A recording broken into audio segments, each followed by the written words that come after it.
Hello, welcome back to the Culture Cave. We're here to talk about The Expanse, and I'm here with Emmett. Hello, Emmett.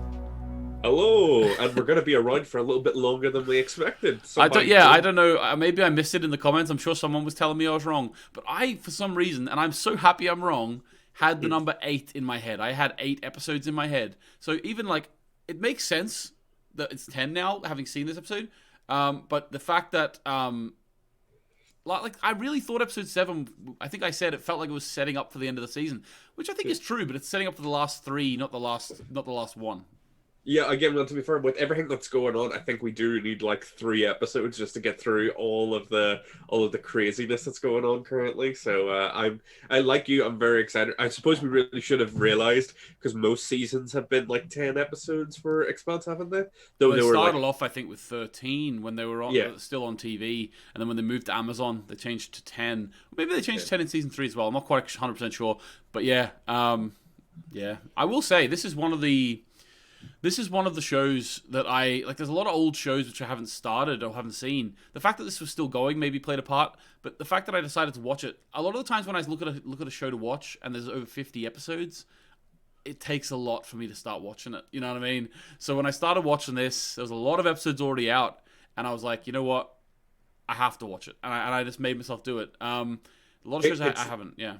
It's a big commitment thing where we all get a little bit commitment phobic when it comes to like a long running TV show, where it's just that's why it's good to have like with long running TV shows, it's good to have like jump on points occasionally throughout the show to help get people in to it, low sort of stakes to like get them gravitating in, and if they like more they can go back and watch the rest of it, you know. Yeah, like, and I suppose the start of season 4 maybe was something like that for this, but it is a constant storyline as well. But anyway, what I was going to say before we start, just to let you know, I do have a bit of an allergic eye here. I apologize. I can do this most of the time, so you don't have to look at it. But he got a bit of protomolecule in the eye. Yeah, like we're looking into it. I'm going to have to get the protomolecule test soon enough. I'm quarantining away from the rest of my family. Should be okay. But yeah, so subscribe to the Culture Cave. We'll be back next week with more Expanse. We're also going to be next week having a look and a little review / discussion about the new Star Trek animation, Lower Decks. Yes, Lower Decks. Apparently the first season has been out in America for a while, but for us people who are based in Ireland and the UK, it's new for us. So you're going to get to see our genuine reactions. Yeah, and also, like, you know, at the same time, we're not always going to cover things that are new out. We're just going to cover things we want to talk about. So that's the way it happens. Right, okay. Let's get into it then. So, Emmett, what do you want to talk about first? We've got a lot of stuff going on. Just like in the last episode, most of it centers around Naomi. As well as that, like, you know, so the Holden storyline, even the Kamina storyline this episode, and the Alex and Bobby storyline, they're all sort of centered around Naomi. So we'll leave that to the side for a minute, that whole thing, and let's start off talking about Amos, Clarissa, and Eric, who's come back this episode. Yes, I was, again, when I always felt that we were going to see Eric again, but I was expecting maybe their relationship to take more of a confrontational tone. But like in the aftermath of the asteroid, like Eric has seen, he's a king who has seen his kingdom crumble beneath the forces of nature, and like he like at first, you know, when Amos goes to see him, because Amos and Peaches, you know, Clarissa, they want to go try and reach a ship so that they can get off Earth before anything else happens. That's I really like their plan, and that makes Again, we talked last week about world building. The idea that these rich people off on this little island or whatever it is, have their own like escape pods off the world. That feels so of this world that they're building. I just love that detail.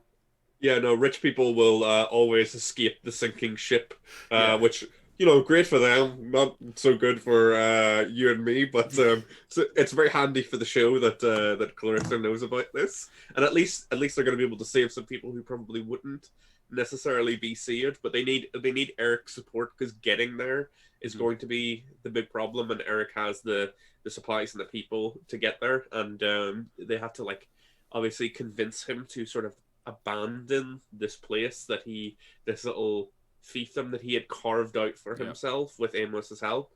And that was like, it was a real tragic moment.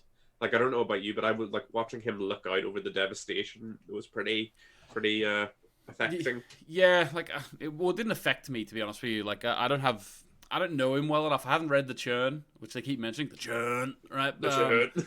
You know, sort of, it's really funny. I really want to read that book now because I'd love it if they never mentioned that, like, the idea of the Churn in the book. I'm sure they did, yeah. But I'm sure it's a real thing. But the idea of I just like to try to picture that these characters, when they mention the Churn, are actually referencing the book, you know, the novella. Yeah, like, they're actually saying not like the Churn, like they've actually read it, you know. But you know, Amos is a poet at heart, really. You know, underneath all of that, all that, you know, tough boy exterior, you know. Yeah, but I don't know. He was like a gang leader, I suppose. I think he protected people in his. He wasn't a full on just like kill everyone type of gang leader or anything. I think there was a certain amount of protection of people in the area and stuff. I don't necessarily think he was a good. I think part of my thing is you know, the fact that he's connected to Amos, so like he's getting at least a little bit of residual sympathy through his connection with Amos and the camaraderie that they sort of shared in the early episodes of the season. So like I think that sort of triggered a little bit from me. You know. Yeah, and also the fact that like once he realized that Amos wasn't here to steal what he had built, he was, you know, very amenable and was like, "Oh, you just want the house for the guy? Yeah, totally, absolutely, not a problem at all. Like, that's fine. I thought you were here to steal everything. Like that's nice. You don't always get relationships like that sort of coming through. Usually, like the gang leader will just be so paranoid and stuff, will immediately turn on them. Well, I did like when Clarissa gave her little analogy from prison. Talking about how you know, she was the last person to notice or whatever. That was a really I liked Eric's response to that because it felt realistic, but it also he came across as intelligent to me because an intelligent person when laid it out like that, he was able to reflect immediately in his own mind. Yeah, that actually is the same as this. Whereas you can imagine in most films, most TV shows, with the gang leader or whatever, they would just double down. You know, they double down and they just keep trying to be in control. It was a realistic sort of thing of like, you know, he's a pragmatist to a certain extent. You know, probably the reason that he has continued to succeed in the line of work that he is in, so to speak, is he's pragmatic. Yeah. And he didn't want to accept that it was all gone, but he had to just once it was put into context for him, he just had to look at it and be like, yeah, this life is over, you know. Yeah, maybe he'll get to turn his life around like Amos did to a certain extent, and you know, maybe we'll see a bit more of him, but we'll have to wait and see, you know. Yeah, it would be interesting actually, because if he goes with them to the pods, maybe he'll be like I don't think he'll join the crew, but maybe I don't get that impression from him, but maybe he'll like set up a little base on Luna or something. Like maybe he'll start running Luna, you know what I mean? Yeah. He probably like has some contacts. I mean, not the underworld. Yeah, he's not going to be an Alvis Morales seat, you know. He's not. He's not going to be there. No, but like I could see him, you know, easily setting himself up as like a little a minor crime faction in somewhere else, you know. He probably has at least some contacts on Luna and stuff like that to help set himself up. You know, I don't think again, as long as he doesn't turn on Amos and Clarissa by the end of the season for whatever reason, I think he has the potential to maybe stick around for a bit longer. You know, don't worry, if he turns on them, Clarissa's gonna She-Hulk all over that guy. Oh yeah, she's gonna Jennifer Walters throw him out the window. You know, exactly right. Okay, so next up, let's talk about the other storyline, which isn't connected to the main Naomi one. We'll leave the main Naomi one to the end, but the other storyline is the Ava Sarala storyline. So basically, there's a guy called David Pastor who's now become Secretary General of, we talked about last week, he sort of accidentally became it. He didn't actually ever really intend to be in politics. Someone was doing the job that poorly. He thought he could do a better job, so he took over. And he's now leading Luna and Earth. And basically, what I want to dig into here is that there was a lot of questions brought up in this episode about what the right response would be. Do we just look for him, try and get him, or do we actually have a strike back, sort of a measured, what is it called, a measured approach, anyway, it's you give us this, we give you a fraction back sort of thing, right? Yeah. So a proportional approach, I suppose, something like that. But anyway, so basically the Delgado, who we've been with, Admiral Delgado, he has come forward and said, I think we need to destroy Palace Station. And he thinks that's like a measured approach. That's a measured, we'll take that out, and then our people on Earth will see that we're trying to do something, and also Marco will be rocked. There is obviously lots of ways either side of that. Like Avasarala comes in and says, "No, that's not a good idea because you'll just be civilian. It's civilians for one, and the rest of the Belters will rally to Marco's cause." What's your thoughts on this whole thing? So, yeah, we were speaking briefly about this off the call, but to catch everyone up on what we were talking about, it has the whole situation of the Earth government's response post the asteroid hitting feels very much paralleled with the response of the American government post 9/11, where, obviously there's this big patriotic fervor coming up behind the leader of Earth, a person who is maybe in over their head a little bit on that, like maybe isn't necessarily the right person for the job, but is trying to do what they think is right. But he is obviously getting it from a lot of different sides.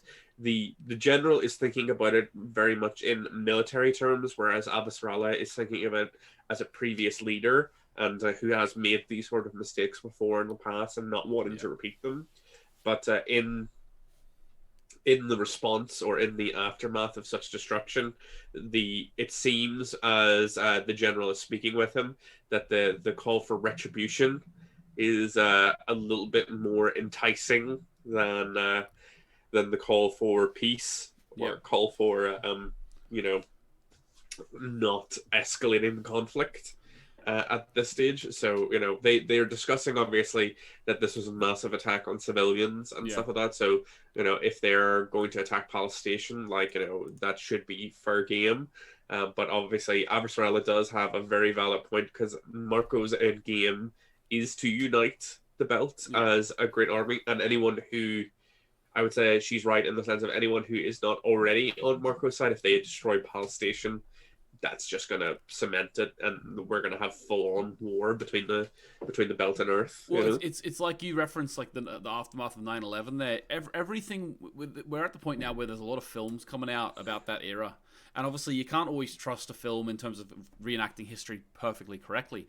Having said that, the amount of different films that have had the conversations in the American government after 9/11, and the amount of them who are they're listing off Middle Eastern countries. We've got Afghanistan, we've got Iraq, we've got, and they're listing them off. Which one do we focus on? That's happened in so many, and I that's something that's believable to me in terms of because the thing is that the group that attacked on 9/11, yes, I think most of them were Saudi. I'm not 100% sure, but I think most of them were Saudi. But there was no real link to a state there, right? So the idea of being like, and it's the same with Marco. Marco is, the self-proclaimed leader of the belt. Yeah. There's no link to any particular station for him. Yes, he has a background on Palace, but there's no link, and he's not like the leader of a station. It wasn't the station that told him to do this. So basically, it's very similar. The idea of listing out all these Middle Eastern countries, listing out which station they should attack, it felt really parallel to me in terms of the real-life situation. Yeah, no, it's 100%. There is a lot of similarities between like the real life situation, and I think the Expanse has been good on showing sort of like realistic depictions of how people operate, and like Amos, again, not to call back to it again, but like Amos made the comment, of like we're all one big tribe until something happens, and then the tribes get smaller and stuff like that. So they're looking for somewhere to attack, and the issue is that like a lot of civilians are going to be killed, and the attack is not the right move. But at the stage, it's what's going to happen, because, or at least I feel that that's what's going to happen, because nobody in the aftermath is thinking particularly logically, and they're thinking about retribution rather than solving the issue. Yeah, and it is worth also saying that I don't know where the true parallel of this is, but I'm sure there might be one. A more cynical take of the cynical, realistic, whatever you want to call it, of the 9/11 time as well, which has been in a lot of films, was the idea that the American government were looking for an excuse to go into Iraq, right? So that idea that they were looking for an excuse. I've got the light on my face. All right, lights gone. What I was saying, what I was saying is that I think that the idea of the American government wanting to go into Iraq for the resource of oil, which, again, cynical take on history or realistic take, you decide. But I think that there's definitely something there. It's referenced so much in the belt. What have they got? Like there was no talk of that at all. It all is just military action. What should we do to get back at them in terms of a military strike? There's nothing in there yet of like, oh, we've always wanted to take down the Belters. Let's do, like, this is our chance. It actually is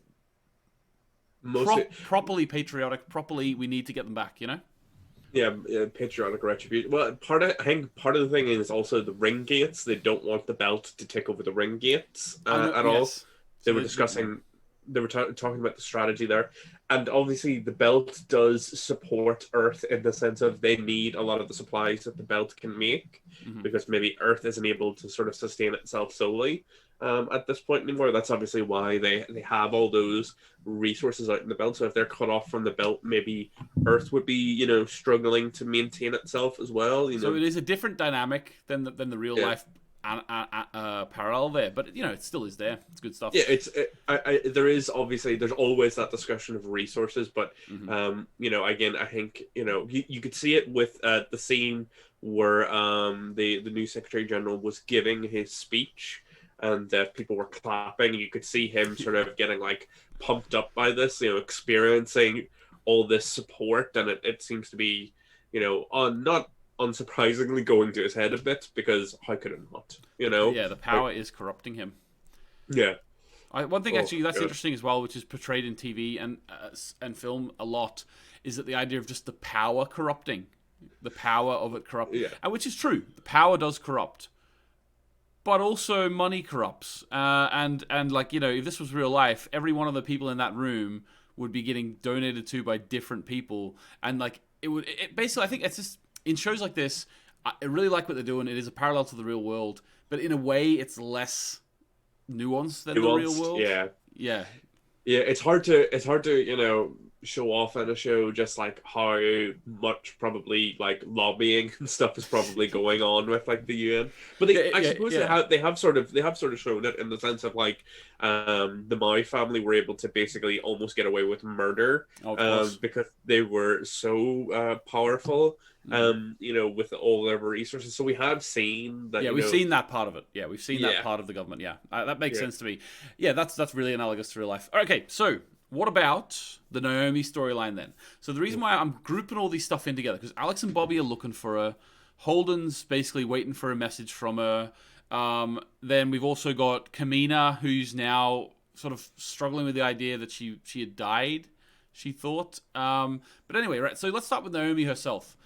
She's in a ship, cut away with a sort of a pre-recorded, not even a pre-recorded. It's actually like a made-up, a simulated, simulated distress call, saying, "Get this message to James Holden. I need help," because basically they're going to bring him in and try and blow him up. Help me, Obi-Wan Kenobi. You're my only hope.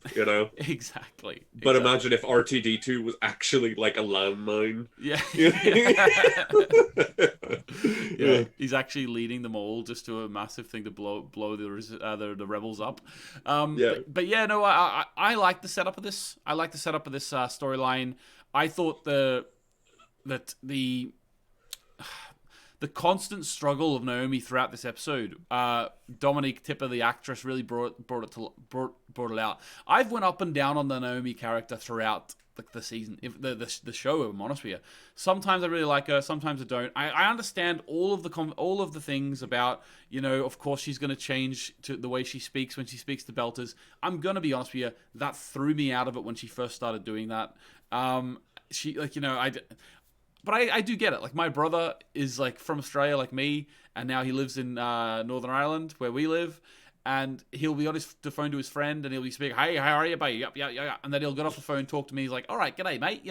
It does actually happen. It does. Like, my brother does it. It's just that it annoys me when my brother does it, And It annoys you when and it annoys me when Naomi does it. So Naomi, poor Naomi is getting your ramifications of your brother doing it on her. No, like it did throw me a bit because again, like she had spoke basically pretty much exactly like the rest of the Rocinante crew until she obviously went to the other ship with Drummer, and you know, the belt came out of her. But that's a very realistic thing. As I say, I know it's realistic. It's just personally annoying to me. Yeah, I got used to it after a while, and you know, I understand. Some of my frustrations with Naomi is like she was one of our main lead characters, and a lot of her stuff seemed to revolve around Holden, and you know, a lot of like, you know, romance stuff, and I'm like, oh, that's a shame because I'm maybe not as into that. But now this season we're getting a lot more from her. She's getting to be. It's been a real Naomi season, as you've as you sort of stated, and she's been a real badass. You know, it has to be like her crowning moment last episode when she you know, that was awesome. jumped out, and this has just been continuing that, where like she's essentially on a floating death trap, trying to like figure out a way off it, or a way of letting people know that it's a death trap, and you know, she's low on resources, she's beaten up, she's bruised, she's emotionally drained, but she just keeps on going through. Like, you know, obviously she's the main focus of this episode, but like it's hard to talk too much about it because a lot of it was just this her trying different things and them not working, and her getting frustrated and trying to figure out new paths. But it just sort of showed you like the depths of her sort of determination as a character, you know, where it's like she literally like threw herself into the void, away from her old family to go save her new family, and you know, it's just a great episode on that front. Yeah, exactly. And in this one, when she keeps going into the part of the ship that doesn't have any atmosphere, doesn't have any oxygen.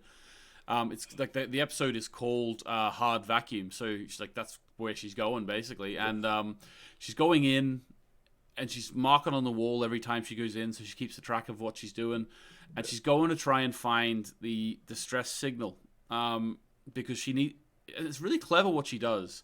I picked up on what she was doing as she was doing it. Did you pick up what she was doing as she was doing it? Oh, yeah, I pieced it together. So before this, she had tried a few other methods. She had tried to use the helmet mic radio to try and like break into the broadcast, but none of these things worked. So she eventually came down to the solution of altering the outgoing message by like cutting it off at different points. I sort of pieced together what she was doing, because she was like she was listening to the message and like with her helmet against the wall so that she could hear it through because it's a hard vacuum.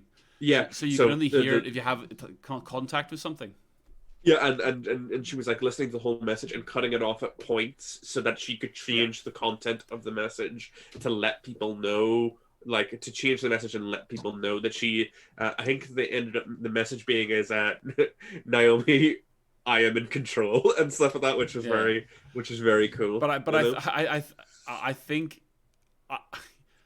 Yeah, you could read it like she was in control, but I think she actually meant that that's where she is in the ship. Yeah, I am in control, or that she was being like, I am in control of the ship. It's like, you know, I am the captain now. Yeah, I am the captain now. Well, you know, she could change that accent too. Like she's been known to do it. She's a chameleon. Exactly. But I really liked it. I liked whenever she was going in and out, and they kept like adding the tallies on the wall. I liked sort of it was almost like a montage, you know, of her. Like it kind of felt a little Breaking Bad to me, like the way that they were doing this little montage. Like I don't really know. The Expanse doesn't do that too often, where they just sort of stop the old like the linear narrative and they just show like a real montagey bit where it's like, you know, like, you know what I mean? Like it's a real artistic style that the show doesn't really go into too much, but I really did enjoy it. So that was that. But then also joined to that is we have Alex and Bobby picking up the distress call and being like, "We're coming round to you." and Naomi's just like a desperate wail as she realizes that her friends are falling into the trap. Like it's one of those things that convinces her to keep going, to not give up, because she's just like, I can't let them. I can't feel them. You know, they're relying on me. Exactly. Yeah, I really like that as well. Oh my god! And then we had a bit the Alex and Bobby thing was sort of a quick cutaway. Again, we haven't had too much of them over the last two episodes. Hoping we'll get a bit more in the episode 9 and 10 because I love a bit of Bobby Draper. Yeah, I just want to see Bobby Draper smash some skulls. You know? Oh yeah, with her too cool tech suit, and we got a little snapshot to Holden and his crew with Monica and such. I think they're setting up for a little bit of potential mutiny on that situation where like Holden is so focused on saving Naomi, but the other members of his current crew are not that invested in saving Naomi. Like what did Bull say? He literally said we're not going to go and like get us all a suicide mission just to save his girlfriend. Very harsh. Yeah, like I understand where you're coming from, Bull, but like, again, check yourself. Remember what show you're on. Yeah, exactly. We got to get the Ross and Nante crew together again. Jeez, it's like you were only introduced in season 5. This woman's been here since the first season. Yeah, like we've already had Eric breaking the fourth wall, talking about the novella The Churn. So this guy Bull needs to realize what he's doing. Yeah, like he needs to get the books out, work out how many pages he's on versus how many pages Naomi's on, and figure out how long he's going to be around for. Exactly. We also got confirmation that Sin is dead. I think we all sort of knew that as well. I will say, actually, whenever that happened, people in the comments actually explained it really well for us. We were talking about, did she inject herself before she went out and then again? But actually, apparently when you watch it again, you can notice she's hyperventilating. And then that can get you a certain amount of time out in space before you need to inject yourself. So makes complete sense to me. Fill your blood up with oxygen. Yeah, no, that it's passes the sniff test.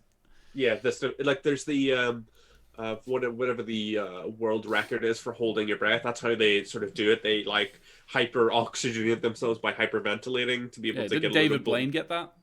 Yeah, something like that. It's absolutely mental. I think David Blaine did like 16 minutes or something. I don't know, something mental. Yeah, again, maybe a little bit too much personal information for the audience.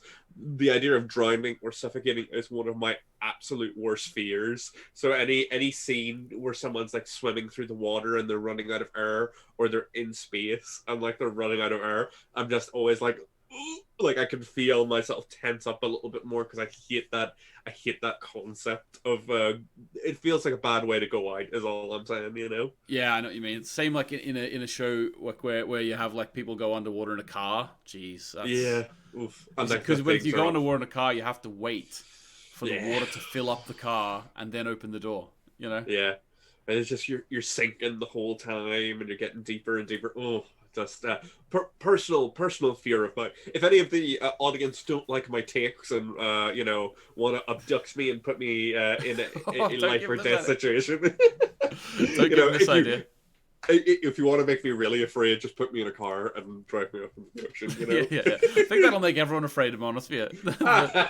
Yeah, very few people will just be like, "Yeah, I'm grand. This is fine. This is good." But also, Amos would be like, yeah, Amos would just be sitting there like this, waiting for the car to fill up. Like he'd be looking at his watch, twiddling his thumbs. Yeah, looking at his watch. Yeah, one more. Open the door. But also for our eagle-eyed watchers, who I'm sure you all are in the comments there, I'm sure you'll tell me this in the comments, but I did notice it myself. When Naomi was coming back in from the vacuum, she was like taking her helmet off, opening up her suit, and like waving it and wafting it to get all the carbon dioxide out and get oxygen in, to sort of reset the air inside the suit. I thought that was really cool every time she did that. It's so cool. This show's really cool. Anything else you wanted to mention from the episode, Emmett? Again, I feel about the last little thing I think we'll talk about is probably Drummer and her situation, because she is told by the what's your woman's name, the last member of Marco's Inner Circle. I'm forgetting her name now. Carol. She's told Carol tells her that Naomi is dead, and this Drummer has already been going through a lot in the sense of having to work with Marco after what happened with Ashford and stuff, and finding out that one of her best friends is dead just sort of breaks her in that moment, and she dips into the alcohol that she was saving for when she killed Marco and started drinking. So it's been a tough old season for Drummer. and I'm hoping to see her be elated when she finds out that Naomi is still alive. And I'm hoping for some nice things for her at this stage. She's been having a rough old time, you know. So am I. I don't know how she's going to get out of this free navy now. Oof, it's She's rough. she's just going to have to be a turncoat at the very Yeah. last minute to fight against them with the Rocinante possibly. Yeah, and Um, she might have to turn against the crew that she has. You know, yeah, they might be. You know, it might have to be a very tense situation there, which would be extra tragic for her because it seems that like no matter where she goes, it just things always seem to fall apart for her. You know. yeah, I know what you mean. I'm interested to see that too. It's a character that I really like. I think the decision, personally, I think the decision not to space Marco was the correct decision.